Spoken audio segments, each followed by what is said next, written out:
The news said inflation was falling. The Federal Reserve said inflation was under control. The headlines said things were getting better.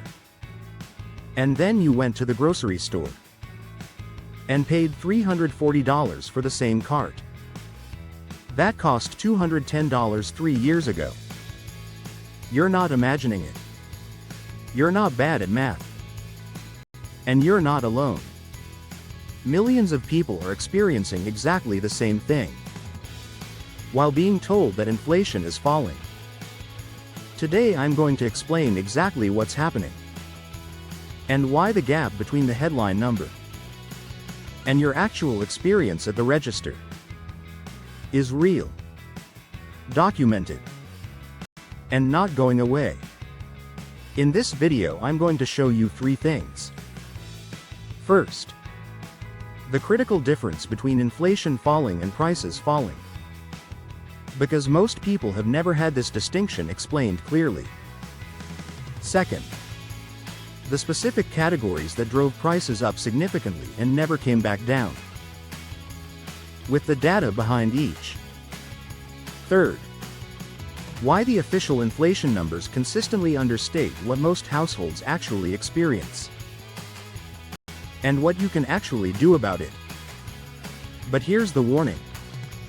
The first one changes how you interpret every inflation headline you'll ever read again. Stay with me through all 3. Before I explain the distinction most people have never heard clearly, I need to tell you about Susan. Because Susan's confusion at the grocery store is shared by millions of people who are being given accurate information that still doesn't match their experience.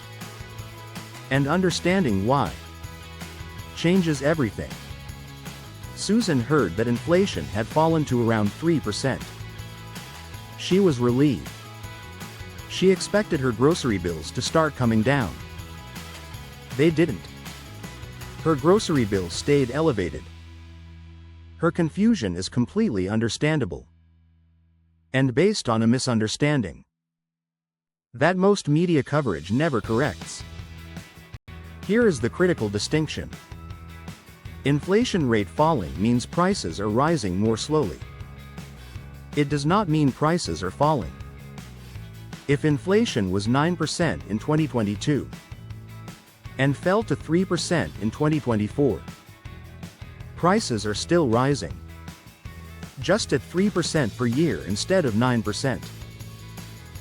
The grocery items that doubled in price between 2020 and 2023 did not go back to their 2020 prices when inflation fell. They stayed at the higher price and continued rising from there, just more slowly. Susan's $340 grocery bill is not going back to $210. The question is only how quickly it rises from $340. This is one of the most important economic concepts that most people have never had explained clearly. And the media almost never explains it, because the accurate explanation is more alarming than the headline. Here's the twist that explains why the experience feels even worse than the numbers suggest. The high inflation years of 2021 through 2023 compounded on top of each other. 9% inflation followed by 7% followed by 4%. Doesn't mean prices went up 20% total. It means prices went up 9%. Then 7% on top of that elevated price. Then 4% on top of that even more elevated price. The compounding effect means total price increases over 3 years were significantly higher than the individual annual numbers suggest. For many grocery categories, prices increased 35% to 50% over a 3-year period. That's not 3 years of 9% plus 7% plus 4%.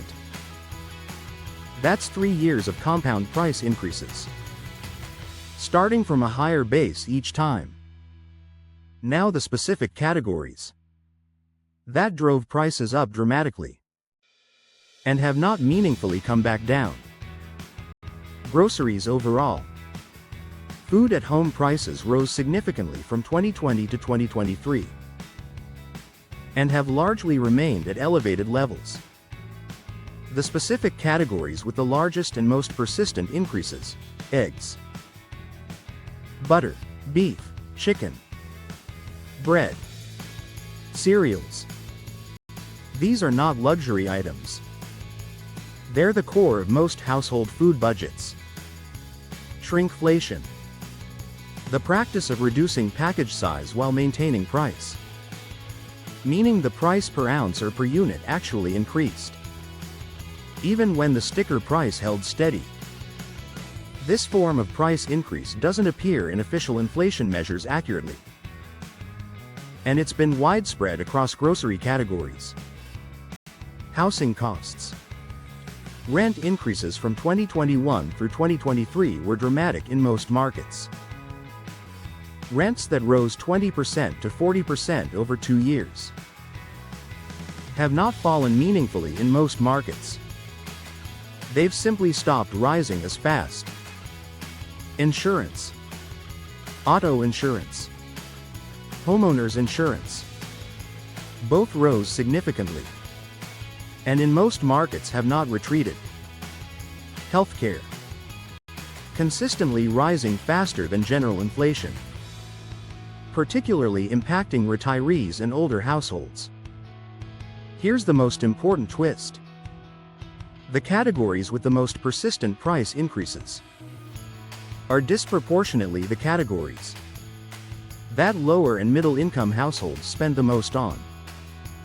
As a percentage of their income, higher income households spend relatively less on groceries and utilities. As a share of total spending, lower income households spend relatively more, which is why the official average inflation number consistently understates what lower and middle income households actually experience. Now what you can actually do about it. Because this video isn't just about explaining why things feel expensive. It's about what the households that navigate persistent inflation best actually do differently. They track their own personal inflation rate, not the headline number. Their actual categories of spending, and how those specific prices have changed. This gives a more accurate picture than any government statistic.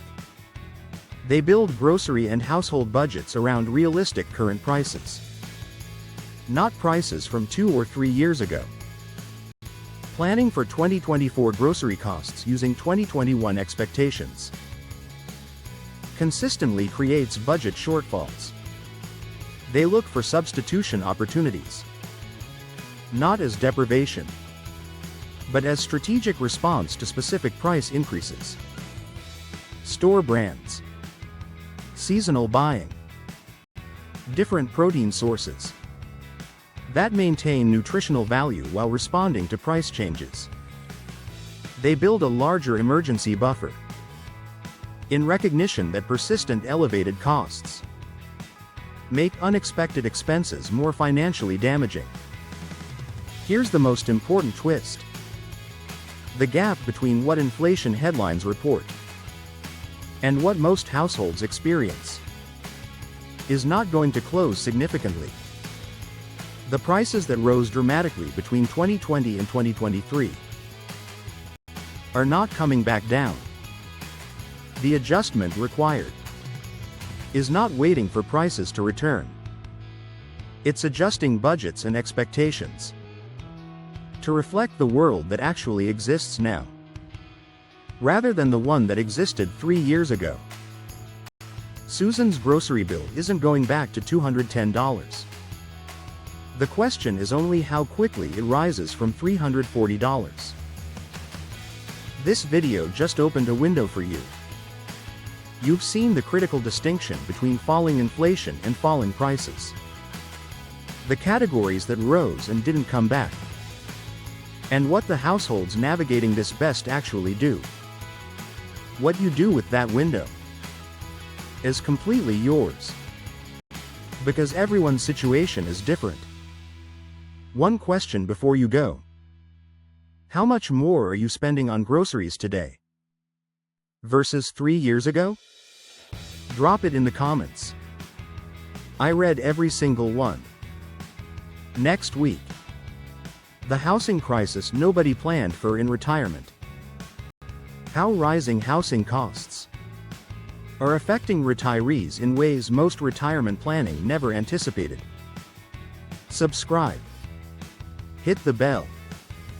Because that video covers something affecting millions of retirees right now.